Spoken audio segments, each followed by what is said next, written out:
it makes it really, really difficult for them. So let's recreate our wave, let's re-trigger that buff, and then we're going to re-trigger it again with Odin, which brings us into the very last turn of the game. Hello everyone, TLSG here, back again with another Marvel Snap video. So today's video is all about breaking what we're currently seeing in the meta, and we are just being overrun with swarm decks, wide decks where they fill up the board, strong guy discard decks. We're just seeing a lot of that, like everywhere on the ladder. So what I did was I threw all kinds of combinations to counter that into a deck and then just piloted it as is. And this has worked so incredibly well. All of the cubes that I lost before throughout the day, I have gained back. I won like 5 in a row, all really high cube games with just having the counters to their cards. So you may not have all of these counters, but when we're thinking of a swarm deck or a wide deck, and they use a lot of 1-cost cards, there are a couple ways to counter that. First up, we have Debris, who can fill up some of their spaces, making it a little bit harder for them to perform optimally. So a well-dropped Debris can really interrupt what they're trying to do. And then we have Killmonger. Killmonger is going to destroy all 1-cost cards, which is why our deck runs very few of them. On the games where we don't need to drop Killmonger, then we'll have a Sunspot, maybe a 0. Otherwise, we plan on dropping Killmonger and just destroying everything that they've been building up all the way in on turn 6. So Killmonger I'll probably hold in hand most of the time until turn 6 to drop it as like a surprise, just last minute. It will shift the game in your favor if they're anticipating having 4, 5, 6 1-cost cards that are already on the board, counting towards their lane totals. We have Wave. So Wave on reveal next turn, cards in both players' hands cost 4. So if they are wanting to run like the Sarah method, where they hold all of their cards until turn 6 and then they just dump them on the board, Wave alone will counter that, and then they're only able to get 1 card out onto the board, 2 at max if they have Sarah, and so it makes it so much more difficult for them to dump their entire hand. Then we have Maximus. So if we're seeing a lot of strong guys and a lot of discard at the very end of the game, we can hold Maximus as well as Killmonger. That's probably our ideal turn 6 drop. We can drop Maximus, which is going to draw 2 additional cards into the opponent's hand, and it's going to disrupt that strong guy buff that they've been working so hard towards. Then we have Jubilee. So we have Jubilee to pull in Chavez just to get some additional power onto the board so that we can compete with the lanes that we need to while disrupting the others. We have a favorite of mine in Red Skull. I didn't think I would like this card as much as I do. So Red Skull ongoing enemy cards at this location have +2 power. So we can either drop this with a 0 to negate that negative effect, or if we know that they have 3 1-drop cards in a lane, we can drop Red Skull. They're going to anticipate having that power. Then on turn 6, we can drop Killmonger. We're only impacting 1 enemy card in that lane because we were able to destroy all of the other cards there. And then we have Arnim Zola. So Arnim Zola we pulled yesterday, and he fits fairly well into this deck. He has a couple of targets that we would want to shoot for.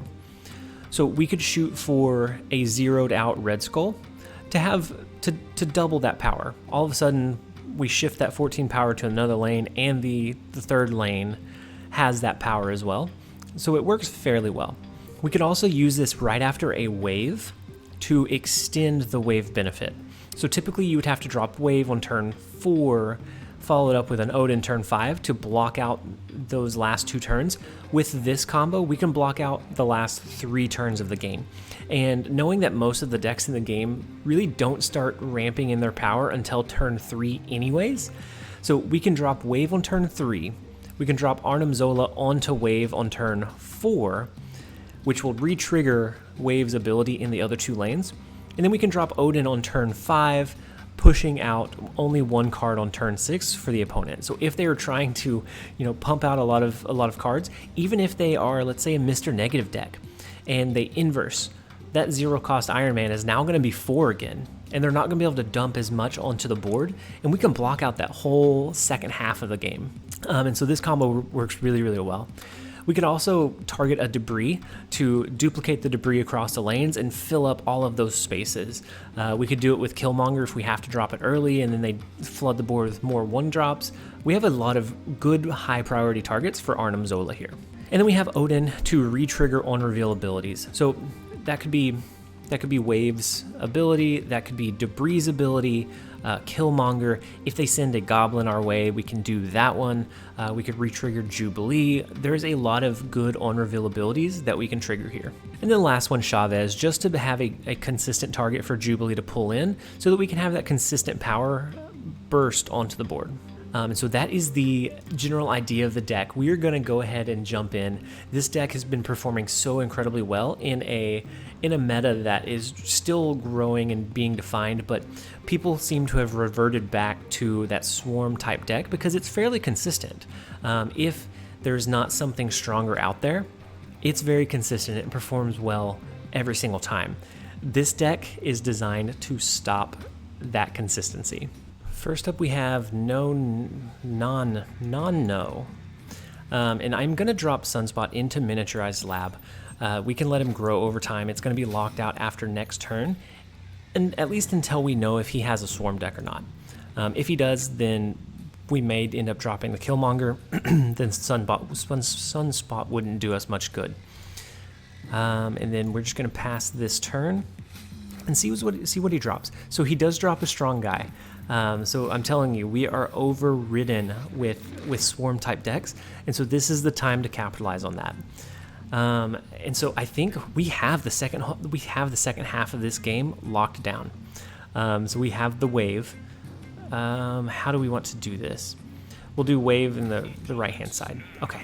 So we'll do white wave in the right hand side in Stark Tower. Next turn we'll drop Arnim Zola on top of it. And then we're going to drop Odin on the recreated wave here to bring us into turn 6, where only one card can be played each and every turn. That's going to, make it really hard for him to trigger his Strong Guy buff, and then really any of his other buffs as well. So he dropped a Nakia. Well, that's unfortunate because you're only going to be able to drop 3 more cards. So we're going to drop our Arnim Zola. If he has a Sarah, he may be able to get some benefit from it, but it makes it really, really difficult for them. So let's recreate our wave, let's re-trigger that buff, and then we're going to re-trigger it again with Odin, which brings us into the very last turn of the game. And so it's really, really hard to compete with. And these swarm decks, they don't typically have high power cards. They typically have a lot of low power cards, maybe a Chavez to come in for that last late game finisher, but overall they don't have really, really big cards. And now as the meta shifts, you may have to kind of shift away from using wave again. I know that whenever it first came out, it was really good for pumping out big minions, and then everyone started running extra big minions because wave was so common. And so it may be one of those things that you just kind of have to play it by ear. But here we are. We have 14 power here. He's going to be able to drop 10 in Chavez. And so if he drops 10 in Chavez, that may hurt us. So if he drops 10 in Chavez, he can only drop 1 card. 10 here would bring it up to 13, 14. It would drop us down. We would lose this lane. So I think maybe we just go ahead and swing this lane that we don't have, and then it depends. He can't swing both of these, right? And he's not going to be able to discard and dump his entire hand. Yeah. Meta breaker. All right, so game 2. Let's see if we can go for the repeat. So we have wave, we have Odin. We don't have Arnim Zola just yet, and they drop a low power card. So a lot of these decks don't drop their cards early. So that's kind of interesting. We could drop 0 into Maximus, but I think I'll probably drop Cosmo turn 3 and then Maximus turn 4, which will probably be able to swing Hala for us, unless they just drop an insane amount of value there. Which if they overcommit there, it may be a little bit different, but We are going to drop Cosmo. That's going to stop on-reveal abilities moving forward from triggering there. And then they drop Bishop. So the question becomes, do we have enough power in Maximus? We're going to go with these two. We're going to go with Zero and Maximus to try and make sure that we overcommit here. And it's going to probably cause them to concede because this is a lot of resources to have lost. And they did end up losing it. And so that would be hard to overcome. And then especially since we are going to drop our... Do we drop our wave here? Or do we just go with something like this? Can we compete raw power for raw power? I think it becomes the question.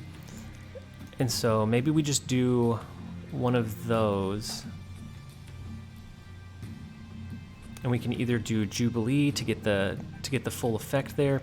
It depends on where they play this turn. So they do stack some cards into Mojo World. So we just have to find a way to swing the rest of it. And so in their hand, they have nothing. So it's whatever they draw this turn.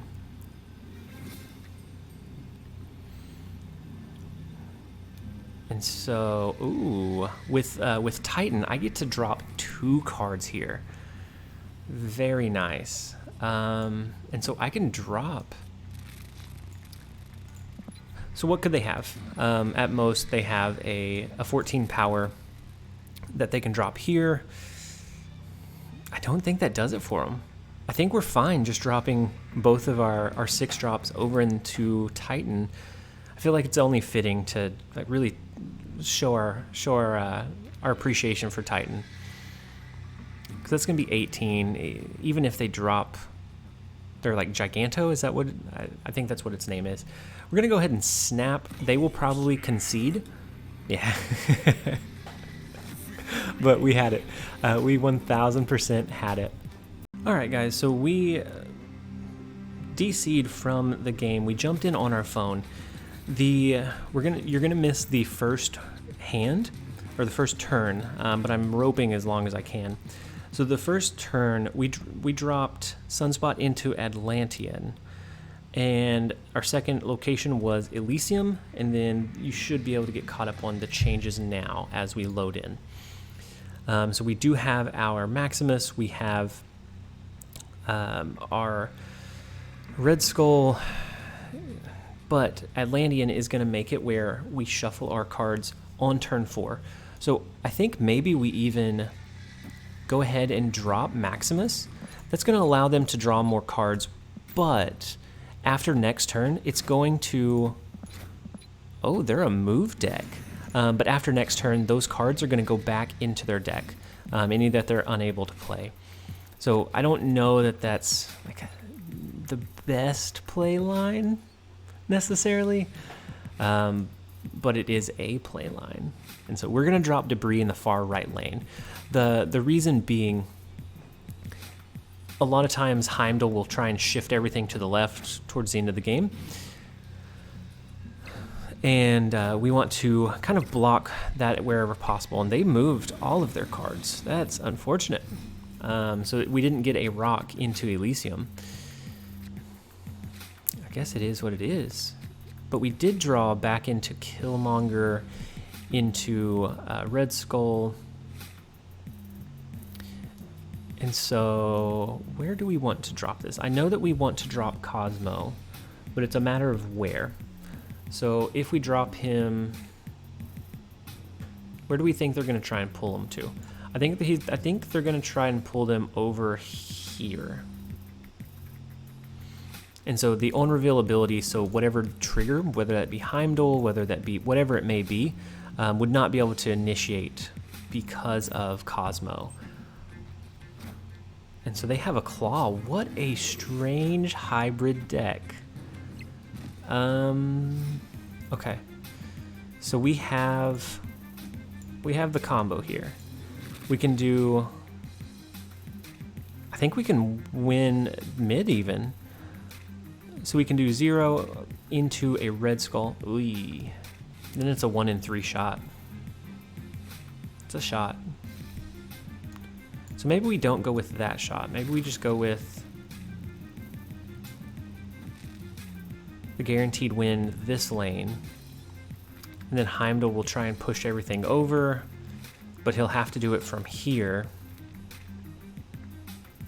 So the 12 here should be a decent amount, I think. Oh, I forgot about the monster Metropolis, and so his vision becomes 10. So we can drop this guy here. If he has a Heimdall, he's going to drop it here. I think this is such an interesting deck that we let it play out. Magneto? Magneto, no, but we still take the lane. Okay, so that was not what I was thinking he was going to play at all, but because our Chavez was the highest power card, it got +3. Oh man, that was close. And that wasn't necessarily the meta, but we were still able to pull it out. Hello, Steve MD. What kind of deck are you running there, friend? So on turn 6, cards can't be played here. It's okay. I'm gonna drop Sunspot just so that we have early pressure onto the board. We may end up killing him with Killmonger later, depending on what Steve MD runs.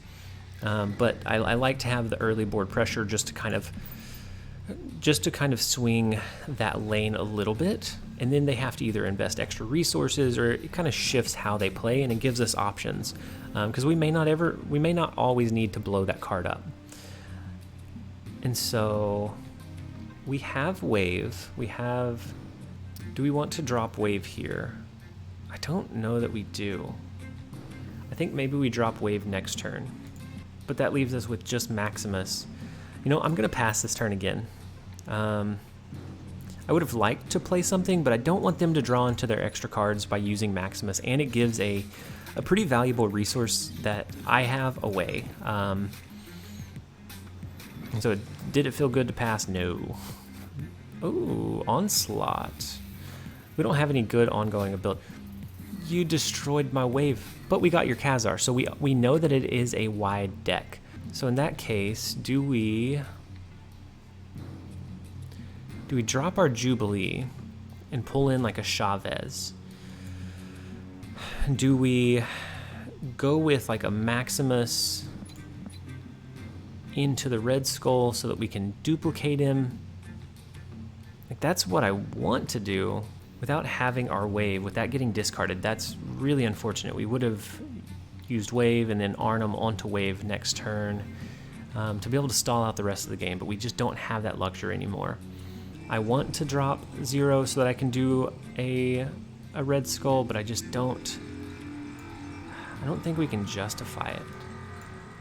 And so I think what we do is we use Jubilee to pull in hopefully Chavez, and then we, I think, have to hope that we draw into Killmonger here. I think that is what is going to save this game, is Killmonger. So they are going to be dropping some 1-drop cards that have been double buffed, once by Nakia, once by Okoye. And I think our only chance is if we can draw into our... Oh man, and that feels bad too. Their Iceman targeted our Red Skull, so we can't even play him this turn like we would want. That feels bad. So we pass, we let our... Oh man, that's gonna kill our guy. Well, I think it is what it is. And then we just have to try and win this lane. So are these 1-drops? No, but it is Strong Guy. And we're going to be able to force him to have extra cards. We're going to be able to destroy his Ant-Man. He's going to have priority. So I think that gives us a lot of tools. I don't think he can swing this lane. And I don't know that we can necessarily swing this one consistently. What we can swing is... Oh no, cards can't be played here. Unfortunate. So in that case, I think we have to try for this one. So if he drops a Chavez here, we're in trouble. If he drops a Chavez here, oh boy, we're in trouble, aren't we? So actually, no. Could we do it without? Could we just do it like this? This will cause his strong guy to draw. That will lose him 6 power. Well, no. That will lose him nothing as of right now. But R3 is going to buff our sunspot up over this. He drops a Chavez here. We win. Yeah, I think this is our play. I'm confident, but I want to see it play out, so I'm not going to snap. He drops his Swordmaster there. Okay, so we were safe either way. We're going to cause him to draw cards. It's going to push our sunspot up over the edge. And I think so many paths to that correct destination. But when they dump their hand on turn 5, I usually anticipate that they have a Chavez, something that they know they're going to be able to drop and have that consistent power boost at the end. And so I think the most consistent play there would have been what we did, going with this method. Now, could they have, for some reason, been running a blue Marvel? Maybe, but it's just not ran very, very commonly. So it pulls it out again against a pretty decent. We didn't have a great play line, but we were able to pull it out nonetheless. All right, so we DC'd again, and we played from our phone. So that's why this is going to look weird for just a second. We dropped our sunspot into Stark Tower from our phone, so that we didn't retreat and lose cubes. And so there we go. Now we draw in. So now we can say hello. We can go through the whole spiel. And so Mojo World being the mid location, I'm not sure how I feel about it. So they discarded their vision. And so if they bring vision back, they can bounce him around the board. That's not a bad card. So where do we drop our... I want to drop debris, but I just don't know. So my hesitation is because it will make an Arnim Zola a little inconsistent if we were to use him somewhere. So if we drop him into Wakanda, we have a potential of drawing a rock, even if we put something else there later. So I think we drop our Jubilee here to draw into Chavez, ideally. And then, let's see. So they use their Jubilee as well, which draws into Shang-Chi, which is unfortunate for them. Oh, and we drew into Wave. So that can work. That can work pretty well. So that puts us into Wave into turn 5. We can then Odin here. Do we Odin here? Or do we do something more impactful? So we're going to Odin here. We're going to Odin here. It's going to re-trigger debris. It's going to re-trigger Wave to help fill up some of these spots. So it will finish cap. Well, they finish capping out their Stark Tower, unfortunately. So it's just going to give us a buffed up rock, essentially. We of course take this mid location and it's capped out. So now it comes down to a battle of winning the other location, because we can each drop one card. So what card does he drop? So I think what we do is drop our Chavez into Stark Tower. We halfway hope that he moves Vision and drops a card here to try and compete with us in Wakanda. And then even if he didn't, we have our Chavez, which will bring us to 20. And then we had 2 extra mana, which would have brought us to 22. And we could have snuck this lane either way. And so I think maybe he did the math and figured out that's what could happen. But we had this either way. So it was a good retreat. I just didn't anticipate him running it. Hello, Fran. Okay. So we draw into the Dream Dimension. We don't have our early cards. They drop the Hood. So could they be going for something like a Carnage, or maybe they're running a version of our Debris deck? where they're going to try and flood our board, in which case Killmonger is pretty useful, but I don't think it's anything that we drop just yet. So then they drop the Demon, and they drop Yondu. So they have 3 1-drop cards on by turn 2.